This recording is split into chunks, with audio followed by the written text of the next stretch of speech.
السلام عليكم ورحمة الله وبركاته. الحمد لله رب العالمين، والصلاة والسلام على رسوله خاتم النبيين وعلى آله الطيبين وأصحابه الطاهرين والمسلمين والمؤمنين كلهم أجمعين. أما بعد. கண்ணியத்துக்குரியவர்களே,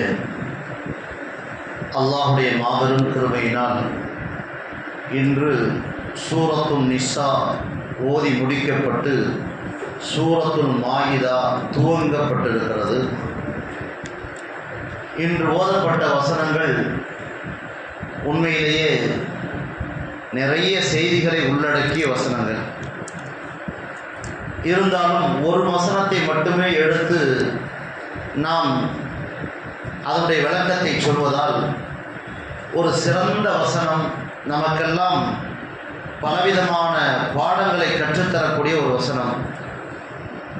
وَمَن يُطِعِ اللَّهَ وَالرَّسُولَ فَأُولَٰئِكَ مَعَ الَّذِينَ أَنْعَمَ اللَّهُ عَلَيْهِم مِّنَ النَّبِيِّينَ وَالصِّدِّيقِينَ وَالشُّهَدَاءِ وَالصَّالِحِينَ وَحَسُنَ أُولَٰئِكَ رَفِيقًا ذَلِكَ الْفَضْلُ مِنَ اللَّهِ وَكَفَى بِاللَّهِ عَلِيمًا என்கிற இந்த வசனம்.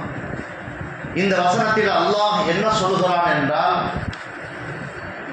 யார் அல்லாஹுக்கும் ரசூலுக்கும் கட்டுப்பட்டு வாழ்கிறார்களோ அவர்கள் நாளை சொர்க்கத்தில் நபிமார்களுடனே சித்திகீன்களுடனே சுஹதாக்களுடனே இருப்பார்கள் என்கிற ஒரு நற்செய்தியை அல்லாஹ் தஆலா இங்கே பதிவு செய்கிறான். கண்ணியத்துக்குரியவர்களே, சொர்க்கம், இந்த சொர்க்கமே ஒரு அலாதியான இன்பம் கொண்ட ஒரு இடம். அந்த சொர்க்கத்தில் கூட நிறைய அந்தஸ்துகள் இருக்கிறது. அல்லாஹ் குர்ஆனிலே சொல்வான், லிக்குல்லின் தரஜாத்தும் மிம்மா அமிலு வமா ரப்புக பிகாஃபிலின் அம்மா யஅமலூன். அமல் செய்தவர்களுக்கு நிறைய அந்தஸ்துகள் இருக்கிறது. அல்லாஹ் தஆலா அவர்கள் செய்யக்கூடிய நற்காரியங்களை ஒருபோதும் பொடுபோக்காக விட்டு விடுவதில்லை, கண்டுகொள்ளாமல் விட்டு விடுவதில்லை, எல்லாவற்றையும் கண்காணிக்கிறார். இன்னொரு இடத்துல அல்லாஹ் சொல்கிறான், வலிக்குல்லின் தரஜாத்தும் மிம்மா அமிலு வலியுவஃபியஹும் அமாலஹும் வஹும் லா யுظلمون. ஒரு காலமும் அவர்கள் அநியாயம் செய்யப்பட மாட்டார்கள், சொர்க்கத்திலே நிறைய அந்தஸ்துகள் இருக்கிறது என்பதாக அல்லாஹ் தஆலா சொல்லி காட்டுகிறான். என் பெருமானார் ஸல்லல்லாஹு அலைஹி வஸல்லம் அவர்கள் இந்த சொர்க்கத்துடைய அந்தஸ்துகளுடைய வித்தியாசங்கள் எவ்வளவு தூரத்திற்கு வித்தியாசம் இருக்கும் என்பதை பெருமானார் ஸல்லல்லாஹு அலைஹி வஸல்லம் சொல்லும்போது சொன்னார்கள், அல் ஜன்னத்து மிஅத்து தரஜா. சொர்க்கத்திலே 100 தரஜாக்கள், 100 அந்தஸ்துகள் இருக்கிறது. மா பைன குல்லி தரஜத்தைனி மஸீரத்து மிஅத்தி ஆமின். 2 அந்தஸ்துகளுக்கு மத்தியில் உள்ள தூரம் இருக்குது அல்லவா, இடைவெளி, அது எவ்வளவு தூரம்னா 100 ஆண்டுகள் பயணம் செய்யக்கூடிய அளவுக்கு தூரமானது. ஒரு அந்தஸ்துக்கும் இன்னொரு அந்தஸ்துக்கும் எவ்வளவு தூரம் அப்படின்னா 100 வருஷமா நடக்கணும், 100 வருஷமா பயணம் செய்யணும், அப்பதான் அடுத்த அந்தஸ்து அடைய முடியும். அவ்வளவு வித்தியாசத்தில் அல்லாஹ் தஆலா வைத்திருக்கிறான். அடுத்து பெருமானார் ஸல்லல்லாஹு அலைஹி வஸல்லம் அதோடைய தொடரிலே சொல்வார்கள், வல் ஃபிர்தௌஸு அஅலாஹா தரஜா. அந்த 100 அந்தஸ்துகளிலே ஆக உயர்ந்த அந்தஸ்து ஜன்னத்துல் ஃபிர்தௌஸ் என்னும் சொர்க்கம்தான். ومنها تخرج الانهار الاربعه. அந்த ஜன்னத்துல் ஃபிர்தௌஸ் என்னும் சொர்க்கத்திலிருந்து தான் 4 ஆறுகளும் உருவாகின்றன. பாலாறு, தேனாரும் சொல்றோமா இல்லையா? அந்த 4 ஆறுகளும் எங்கிருந்து உற்பத்தி ஆகுதுன்னா இந்த ஜன்னத்துல் ஃபிர்தௌஸில் இருந்து தான் உற்பத்தி ஆகிறது. அது மட்டுமல்ல, வல் அர்ஷு மின் ஃபௌகிஹா. அந்த ஜன்னத்துல் ஃபிர்தௌஸுக்கு மேல தான் அல்லாஹ்வுடைய அர்ஷே இருக்குது. வைதா சல்துமுல்லாஹ தபாரக வ தஆலா. நீங்கள் அல்லாஹ்விடத்திலே கேட்பதாக இருந்தால் ஃபஸ்அலுல் ஃபிர்தௌஸ், ஃபிர்தௌஸ் என்கிற சொர்க்கத்தை கேளுங்கள் என்று மாநபி ஸல்லல்லாஹு அலைஹி வஸல்லம் அவர்கள் சொன்னார்கள். கண்ணியத்துக்குரியவர்களே, சொர்க்கத்தினுடைய எல்லாமே உயர்ந்தவைதான். எந்த அளவுக்குன்னா நபிகள் நாயகம் ஸல்லல்லாஹு அலைஹி வஸல்லம் அவர்கள் சொல்லியிருக்கிறார்கள். ஒரு வரலாற்றினுடைய பின்னணியில் சொன்னார்கள், ஜந்தல் என்னும் குலத்தினர் வசிக்கக்கூடிய ஒரு பகுதியை 500 பேர்களை கொண்ட படை வீரர்களை கொண்ட ஒரு படையை காலித் இப்னு வலீத் ரலியல்லாஹு அவர்கள் தலைமை தாங்கி அங்கே போர் செய்வதற்காக செல்கிறார்கள். அந்த ஜந்தல் என்கிற அந்த பகுதியை கைப்பற்றணும். இப்போ நபி ஸல்லல்லாஹு அலைஹி வஸல்லம் சொல்லி அனுப்பினார்கள், அந்த பகுதியுடையவர்களுடைய தலைவன் ஒருவன் இருக்கிறான், அகீதர், அவனை உயிரோடு நீங்கள் கொண்டு வரணும், எனக்கு அவனை உயிரோடு என்கிட்ட கொண்டு வரணும் அப்படின்னு. இப்போ 500 படை வீரர்களோடு காலித் இப்னு வலீத் ரலியல்லாஹு அவர்கள் அந்த ஜந்தல் என்கிற பகுதிக்கு சென்று வெற்றி வாகை சூடி அந்த தலைவனையும் உயிரோடு கொண்டு வருகிறார்கள். பெருமானாருக்கு முன்னாடி நிப்பாட்டினார். அந்த தலைவனை பார்த்தா அவன் நகைகளுடைய அந்த தங்கங்களுடைய அலங்காரமாக தன்னுடைய உடையை அணிந்திருக்கிறான். அவனுடைய தலையில பார்த்தா தங்கத்திலான ஒரு கயிறு ஒன்று அது ஒரு கிரீடமாக சூட்டப்பட்டிருக்கிறது. இதை பார்த்த சஹாபாக்கள் என்ன சொன்னாங்கன்னா, பயங்கரமா இருக்குது, ரொம்ப அதாவது அற்புதமான தங்கங்களை அணிந்திருக்கிறானே என்று சொன்னார்கள். நபி ஸல்லல்லாஹு அலைஹி வஸல்லம் சஹாபாக்களை பார்த்து கேட்டார்கள், இதை பார்த்து நீங்கள் ஆச்சரியப்படுகிறீர்களா, பிரமித்து போகிறீர்களா என்று கேட்டார்கள். சஹாபாக்கள் சொன்னா, ஆமா சொன்னா, ஆளை பார்த்தா பயங்கரமா தங்கத்தோடு பயணிக்கிறானே. உடனே நபிகள் நாயகம் ஸல்லல்லாஹு அலைஹி வஸல்லம் அவர்கள் சொன்னார்கள், ல மனாதிலு ஸஅத் இப்னு முஆத் ஃபில் ஜன்னதி அஃதலு மின் ஹாதா.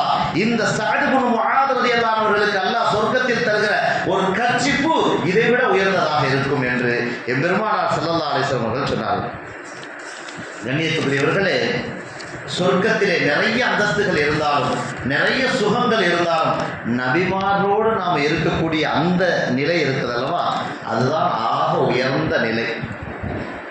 அப்படி அந்த உயர்ந்த நிலையை அடையணும்னா என்ன செய்யணும்னா, நம்ம ஆர்வமாக அமல் செய்யணும். நாளைக்கு சொர்க்கத்தில் நபிமாரோடு இருக்க வேண்டும் என்றால் நாம் என்ன செய்ய வேண்டும், அவர்கள் அந்த அமல்களை அதிகமாக ஆக்க வேண்டும். சஹாபாக்கள் ஆசைப்பட்டார், நபிமாரோடு இருக்கணும்னு ஆசைப்பட்டார். நபி ஸல்லல்லாஹு அலைஹி வஸல்லம் அவர்களால் விலைக்கு வாங்கி உரிமை விடப்பட்ட அடிமை பேரு சௌபான். இந்த சௌபான் ரலியல்லாஹு அன்ஹு அவர்கள் ஒரு தடவை நபியை பார்க்க வர்றாங்க. நிறைய செய்திகள் வர்றாங்க. வரும்போது முகமெல்லாம் வாடி போய் மஞ்சளித்த நிலையில் வர்றாங்க. ஸல்லல்லாஹு அலைஹி வஸல்லம் கேட்டார்கள், சௌபானே, ஏப்பா ரொம்ப நிறமெல்லாம் மாறி போய் ஒரு மாதிரியா, உடம்பெல்லாம் சரியில்லாத மாதிரி இருக்கிறியா, ஏதாவது நோயா, ஏதாவது நோய் வாய்ப்பட்டுட்டியா, ஏன் இப்படி ஒரு கவலை தோய்ந்த முகமாக உன்னுடைய முகம் தெரிகிறது என்ற போது சௌபான் சொன்னார், யா ரசூலல்லாஹ், உங்களை பார்க்காவிட்டாலே என்னுடைய உடம்பு மெலிந்து விடுகிறது, ஆனால் உங்களை பார்த்துட்டா என் உடம்பு மறுபடியும் சகஜ நிலைக்கு வந்துடுது அப்படின்னு சொல்லிட்டு அவர் கேட்டார், யா ரசூலல்லாஹ், நாளை சொர்க்கத்திலே நீங்கள் உயர்ந்த அந்தஸ்தில் இருப்பீர்கள், நான் தாழ்ந்த அந்தஸ்தில் இருப்பேன், எப்படி உங்களை பார்ப்பது? இந்த உலகத்திலே நான் உங்களை காணாவிட்டால் ஒரு உடல்நிலை சரியில்லாதவனாக ஆகிவிடுகிறேன், ஆனால் உங்களை பார்த்துட்டா அந்த புத்துணர்ச்சி திரும்ப வந்துடுது. ஆனால் நாளைக்கு சொர்க்கத்தில் என்னுடைய அந்தஸ்தும் உங்களுடைய அந்தஸ்தும் எவ்வளோ தூரத்துக்கு இருக்குமே, நான் என்ன செய்யறது, யார சொல்லலாம்? அடுத்து அந்த சௌபான் சொன்னார், யார சொல்லலாம், ஒரு கால் எனக்கு சொர்க்கமே இல்லை என்றால் நான் எப்படி உங்களை காணுவது? நீங்கள் சொர்க்கத்தில் அல்லவா இருப்பீர்கள், அதையெல்லாம் நினைக்கிற போது எனக்கு ரொம்ப கஷ்டமாக இருக்கிறது என்று சொன்னபோது எம்பெருமானார் ஸல்லல்லாஹு அலைஹி வஸல்லம் அவர்கள் இந்த வசனத்தை ஓதி காட்டினார்கள் என்று ஆயிஷா ரலியல்லாஹு அன்ஹா சொல்கிறார்கள். ஓமை யுத்திஇல்லாஹ வ ரசூல ஃபஉலாயிக மஅல்லதீன அன்அமல்லாஹு அலைஹிம் மினன் நபிய்யின. யார் அல்லாஹ்வுக்கும் ரசூலுக்கும் கட்டுப்பட்டு வாழ்வார்களோ அவர்கள் நிச்சயமாக நபிமார்களுடனே இருப்பார்கள் சௌபானே என்று பெருமானார் சொன்னார்கள் என்று ஹஜ்ரத் ஆயிஷா ரலியல்லாஹு அன்ஹா குறிப்பிடுகிறார்கள். ஹஜ்ரத் இப்னு மஸ்ஊத் அப்துல்லாஹ் இப்னு மஸ்ஊத் ரலியல்லாஹு அன்ஹு சொல்கிறார்கள், ஒரு நாள் இஷா தொழுகையெல்லாம் முடிஞ்ச பின்னாடி நான் பள்ளிவாசல்ல உபரியான தொழுகை, நஃபிலான தொழுகை தொழுது கொண்டிருந்தேன். எனக்கு பக்கத்தில் அபூபக்கர் ரலியல்லாஹு அன்ஹு உமர் ரலியல்லாஹு அன்ஹு உட்கார்ந்துருந்தாங்க. திடீர்னு பார்த்தா ஸல்லல்லாஹு அவர்கள் வர்றாங்க. ஸல்லல்லாஹு அவர்கள் வந்து அபூபக்கர் உமரோடு பக்கத்தில் சேர்ந்து அவங்களும் உட்கார்ந்துட்டாங்க. நான் தொழுகையில் சூரத்து நிசாவை ஓதிக்கொண்டிருந்தேன். பெருமானார் வந்து உட்கார்ந்த உடனே ஒரு 100வது வசனம் வருகிற போது தொழுகையை முடித்து கொண்டேன். தொழுகை முடித்த உடனே என்னை பார்த்து ஸல்லல்லாஹு அவர்கள் சொன்னார்கள், ஓ அப்துல்லாஹ்வே, அப்துல்லாஹ் மசூதை பார்த்து சொல்கிறாங்க, ஓ அப்துல்லாஹ்வே, நீ அல்லாட்ட ஏதாவது கேட்கறதா இருந்தால் கேளு, அல்லாஹ் உனக்கு தருவான். அல்லாட்ட நீ ஏதாவது கேட்பதாக இருந்தால் நீ அல்லாட்ட கேளு, கண்டிப்பாக அல்லாஹ் உனக்கு தருவான் அப்படின்னு சொல்லிட்டு அபூபக்கர் இடத்திலேயும் உமர் இடத்திலேயும் பெருமானார் ஸல்லல்லாஹு அலைஹி வஸல்லம் சொல்கிறார்கள், என்னிடத்தில் ஜிப்ரீல் வஹ்யை இறக்கி குர்ஆனை கொண்டு வருகிற போது எப்படி ஓதி காட்டினாரோ அப்படி நீங்கள் ஓதுவதை கேட்க ஆசைப்பட்டால் அப்துல்லாஹ் இப்னு மஸ்ஊத் ஓதுவதை நீங்கள் கேளுங்கள் என்று பெருமானார் ஸல்லல்லாஹு அலைஹி வஸல்லம் சொன்னார்கள். இப்போ இதோட முடியறதில்லை, ரசூலுல்லாஹ் சொல்லிட்டு போயிட்டாங்க. அடுத்த நாள் அதிகாலை ஃபஜ்ருடைய தொழுகைக்கு பிறகு இப்னு மஸ்ஊத் ரலியல்லாஹு அன்ஹு இடத்துல அபூபக்கர் ரலியல்லாஹு வர்றாங்க. அதான் சஹாபாக்கள் வந்து அமல்கள் மீது அவ்வளோ அலாதியான இன்பம் அவங்களுக்கு. நேராக அப்துல்லா இப்னு மஸ்ஊத்கிட்ட அபூபக்கர் ரலியல்லாஹு வந்து கேட்டாங்க, எது வேணாலும் கேளு அல்லாஹ் தருவான்னு சொன்னாங்களே ரசூலுல்லாஹ், நீங்கள் என்ன கேட்டீங்க அல்லாஹ்ட்ட? நீங்கள் அல்லாஹ்ட்ட என்ன கேட்டீங்க? அப்போ அப்துல்லா இப்னு மஸ்ஊத் ரலியல்லாஹு அன்ஹு சொன்னார்கள், நான் அல்லாஹ்விடத்திலே நிலையான ஈமானையும் அழிந்து போகாத அருட்கொடைகளையும் சுவனத்தில் நபிமார்களோடு நான் நபிமார்களுடைய அந்த தோழமையோடு இருக்க வேண்டும் என்று நான் அல்லாஹ்விடத்திலே கேட்டேன் என்பதாக அப்துல்லா இப்னு மஸ்ஊத் ரலியல்லாஹு அன்ஹு சொன்னார்கள். இப்போ எந்த சமயத்திலையும் எந்த வாய்ப்பையும் பயன்படுத்தி நபிமாருடைய அந்த தோழமையை தான் அந்த சஹாபாக்கள் ஆசைப்பட்டார்கள். அதே போல ஒரு சிறந்த பெண்மணியும் இங்கே சொல்லி காட்டுகிறேன். அவருடைய பேர் உம்மு அம்மாரா. அவர்களை உம்மு உமாரா என்றும் சொல்லுவார்கள். உஹது கள யுத்த களத்திலே ஸல்லல்லாஹு அலைஹி வஸல்லம் அவர்கள் கது குத்தில அன்ன முஹம்மதன் கது குத்தில முஹம்மது ஸல்லல்லாஹு அலைஹி அவர்கள் கொல்லப்பட்டு விட்டார்கள் என்கிற செய்தி காட்டு தீயாக பரவுகிறது. ஆங்காங்கே சஹாபாக்கள் சிதறி ஓடுகிறார்கள். பெருமானார் தனித்து நிற்கப்படுகிறார்கள். இந்த நேரத்தில் எதிரிகள் எங்கே தாக்கி விடுவார்களோ என்று அந்த நேரத்தில் பெண்மணியாக இருந்த உம்மு அமாரா ரலியல்லாஹு அன்ஹா அப்படியே வருகிறார்கள். வந்தவர்கள் சஹாபாக்களினுடைய கூட்டம் சிதறி ஓடுவதை பார்க்கிறார்கள்.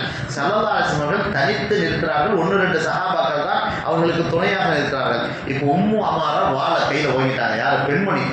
ஓங்கி ரசூலுல்லாஹ்க்கு பக்கத்தில் வந்து நின்றாங்க. வலது பக்கத்தில் வர்றாங்க, இடது பக்கத்தில் வர்றாங்க. எந்த எதிரிகளுடைய அம்புகள் வந்தாலும், எந்த எதிரிகள் தாக்க முற்பட்டாலும் உம்மு அமாரா ரலியல்லாஹு அன்ஹு தடுத்து அவர்களை அறப்போற அதாவது பாதுகாத்தார்கள்.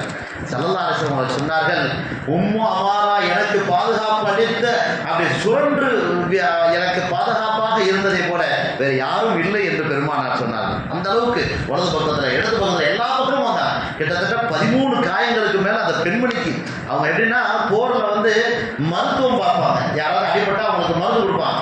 அந்த உம்மு அமாரா ரசூலுல்லாஹ்வுக்கு பாதுகாப்பாக நின்றாங்க. இப்போ இதையெல்லாம் பார்த்த பெருமானார் ஸல்லல்லாஹு அலைஹி வஸல்லம் அவர்கள் உம்மு அமாராவிடத்தில் கேட்டார்கள், உம்மு அமாரா நீ ஏதாவது கேளு. ஏன்னா எவ்வளோ பெரிய உபகாரம். அவங்களுடைய ஒட்டுமொத்த குடும்பமும் உஹது யுத்தத்தில் கலந்துருச்சு. அப்போ கேட்டாங்க ஸல்லல்லாஹு அலைஹி வஸல்லம், உம்மு அமாரா ஏதாவது என்னிடத்தில் கேள் என்ற போது நபி ஸல்லல்லாஹு அலைஹி வஸல்லம் உம்மு அமாரா கேட்டார்கள், யா ரசூலல்லாஹ், சொர்க்கத்தில் நான் உங்களோடு இருக்க வேண்டும். என் குடும்பமே இந்த போரில் கலந்துக்கிட்டு இருக்குது. நாங்கள் எல்லாரும் உங்களுக்கு நாளை அதே தோழமையோடு சொர்க்கத்தில் இருக்க வேண்டும் என்று கேட்ட மாத்திரத்திலேயே பெருமானார் ஸல்லல்லாஹு அலைஹி வஸல்லம் அல்லாஹும்ம ஜஅல்ஹும் ருஃபகாஇ ஃபில் ஜன்னah, யா அல்லாஹ் இவர்களை இந்த குடும்பத்தார்களை உம்மு அமாராவுடைய குடும்பத்தார்களை நாளை சொர்க்கத்திலே எனக்கு தோழர்களாக தோழமையுடையவர்களாக ஆக்கி என்று பெருமானார் ஸல்லல்லாஹு அலைஹி வஸல்லம் அவர்கள் கேட்டார்கள்.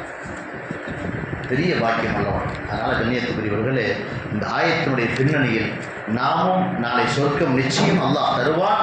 அந்த சொர்க்கத்தில் நபிமார்களோடு இருக்க வேண்டும். அப்படி நபிமார்களோடு இருக்க வேண்டும் என்றால் என்ன அமல் செய்ய வேண்டும்? குறுகிய நேரத்தில் முடிக்கிறேன். நபிமாரோடு சொர்க்கத்தில் நாம் இருக்க வேண்டும் என்றால், அந்த தோழமை கிடைக்க வேண்டும் என்றால், நபி ஸல்லல்லாஹு அலைஹி வஸல்லம் அவர்கள் முத்தான ஒரு 3 குணங்களை சொன்னார்கள்.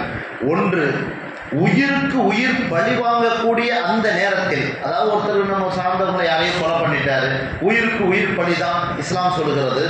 அப்படி ஒரு சமயத்தில் கூட அவரை மன்னித்து விடுகின்ற அந்த மன்னிப்பு இருக்கிறதே நாளை சொர்க்கத்தில் நபிமாரோடு நம்மளை இருக்க செய்யும். இரண்டாவது, மோசடி செய்வதற்கு ஆற்றலும் நல்ல சமயமும் இருக்கிறது. அப்படி இருந்தும் கூட கொடுக்கப்பட்ட அமானிதத்தை பாதுகாப்பாக ஒரு மனிதர் பாதுகாத்தால் அவர் நாளை நபிமாரோடு இருப்பார். மூன்றாவதாக, அல்லாஹுக்காக தன்னுடைய ரோஷத்தை இழந்து, அதாவது ஒருத்தர் வந்து தன்னுடைய ஒரு மனிதனுடைய ரோஷத்தின் மீது கை வச்சுட்டார். அப்படி இருந்தும் கூட அல்லாஹுக்காக அந்த ரோஷத்தை விட்டு விடுகிறாரே, அவருக்கும் அல்லாஹுடைய நபி ஸல்லல்லாஹு அலைஹி வஸல்லம் சொன்னார்கள், அவரும் நபிமாரோடு இருப்பார்கள். இந்த 3 குணத்தை பெருமானார் குறிப்பிட்டு சொன்னார்கள். அதே போல இந்த 3 குணத்தை தாண்டிய இன்னொன்று, குர்ஆன் ஓதுவதால் நபிமாரோடு நாம் இருக்கக்கூடிய பாக்கியம் கிடைக்கும். பெருமானார் ஸல்லல்லாஹு அலைஹி வஸல்லம் சொன்னார்கள், மன் கரஅ அல்ஃப ஆயத்தின் ஃபீ சபீலில்லாஹ் குதிப யௌமல் கியாமத்தி மஅன் நபியின வ ஸித்தீகீன வ ஷுஹதா. யார் அல்லாஹ்வுடைய பாதையில் 100 வசனங்களை ஓதுகிறாரோ நாளை கியாமத் நாளில் அவர் நபிமார்களுடனே எழுதப்படுவார். அடுத்து ஒரு நற்செய்தி. யாருக்கு நற்செய்தி? மூணாவது, பாங்கு சொல்லுதல் இந்த பாக்கியத்தின் மூலமாகவும் நபிமாருடனே இருக்கக்கூடிய பாக்கியம் கிடைக்கும்.